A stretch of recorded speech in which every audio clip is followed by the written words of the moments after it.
किसी भी एग्ज़ाम में अगर इस टाइप के क्वेश्चन आए तो उनको कैसे हल किया जाता है आइए समझते हैं। और मैं आपको सबसे आसान तरीका बताऊंगा ऐसे सवालों को सॉल्व करने का। तो दोस्तों क्वेश्चन है हमारा 3 संख्याएं 3:2:5 के अनुपात में हैं एवं उनके वर्गों का योगफल 1862 है, तो सबसे छोटी संख्या ज्ञात कीजिए। तो दोस्तों हमारे लिए 3 संख्या दी गई हैं 1, 2 और 3। आप सिर्फ नंबरिंग कर लें। उनकी संख्या है 3:2:5। यहाँ पे बोला गया है उनके वर्गों का योगफल दिया गया है, यानी दोस्तों आप जब इनका वर्ग करेंगे तो 3 का वर्ग होता है दोस्तों 9, 2 का वर्ग 4, 5 का वर्ग 25। जब आप इनको जोड़ेंगे तो दोस्तों हमारे पास आएगा 38।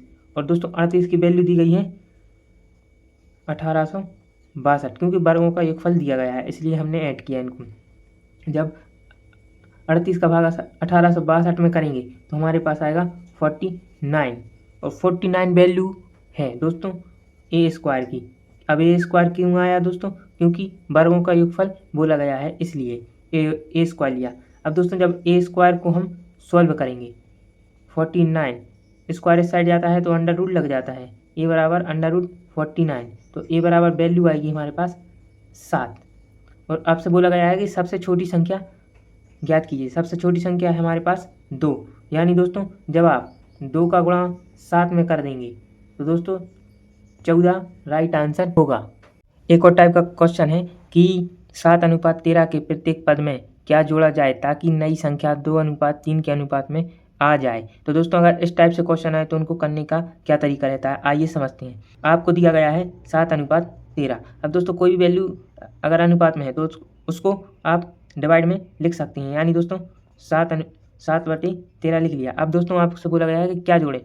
जिसको जोड़ना है आप मान लीजिए ए को जोड़ना है तो ए दोनों साइड दोनों ऊपर नीचे लिख देना है।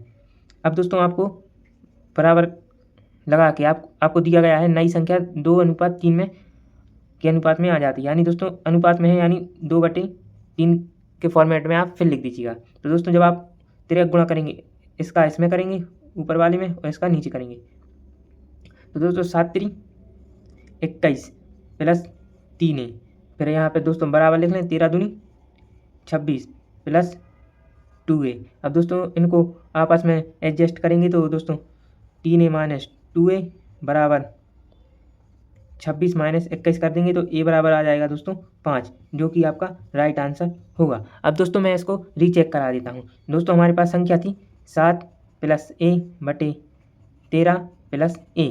अब दोस्तों अगर a बराबर आप 5 रखें और 13 + 5 रख दें तो दोस्तों जब आप इसको जोड़ेंगे तो 7 5 होते हैं दोस्तों 12 और 13 और 5 को जोड़ेंगे तो हो जाएंगे 18। 6 से काटेंगे तो 2 और 6 से काटेंगे तो 3, यानी दोस्तों 2:3 में वैल्यू आ जाए। मैंने आपको रीचेक भी करा दिया। करने का सही तरीका होता है दोस्तों इस तरीके से आप ऐसे सवालों को सॉल्व कर सकते हो।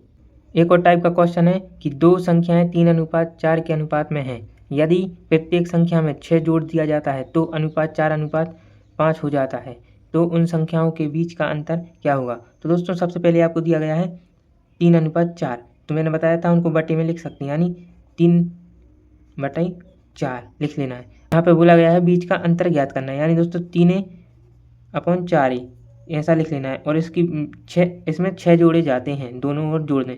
अब दोस्तों फिर आपको अनुपात दिया गया है 4:5 का। अब दोस्तों तिरक गुणा करेंगे इस साइड 5 का ऊपर और 4 का नीचे, तो गुणा करेंगे तो 5×3 15a + 5 छक्का 30, 4 चौकों 16a + 6 चौकों 24। अब दोस्तों पक्षांतर कर लेंगे 30 - 24 बराबर 16a - 15a। अब दोस्तों इसको माइनस करेंगे तो 6 बचेंगे और 16a में से 15a जाएंगे तो a अकेला बचेगा और a बराबर वैल्यू आ गई 6, जो कि इस सवाल का राइट आंसर होगा।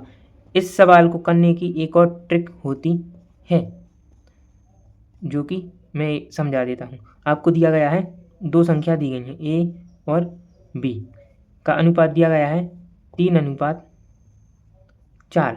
फिर आपको अनुपात दिया गया है 4:5 का।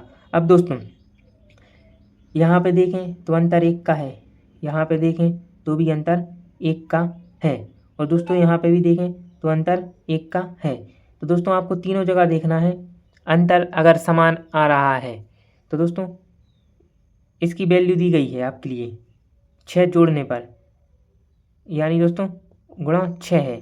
अब दोस्तों इसका अंतर है 1 रेशियो, तो 1 रेशियो की वैल्यू है 6, जो कि इस सवाल का राइट आंसर होगा।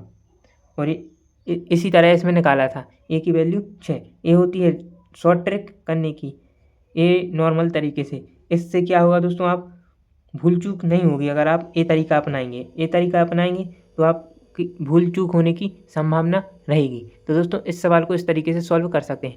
आई होप दोस्तों यह क्वेश्चन आपको समझ आ गया होगा। तो दोस्तों मिलते हैं इसके नेक्स्ट पार्ट में, जिसमें हम आयु आधारित प्रश्न को करना सीखेंगे। आई होप दोस्तों अगर आपको यह टॉपिक समझ आया हो तो प्लीज़ इस वीडियो के लिए एक लाइक ज़रूर करना और चैनल को सब्सक्राइब ज़रूर करना, जिससे जो नेक्स्ट पार्ट रहे आप तक जल्द से जल्द पहुँचे। Thank you guys.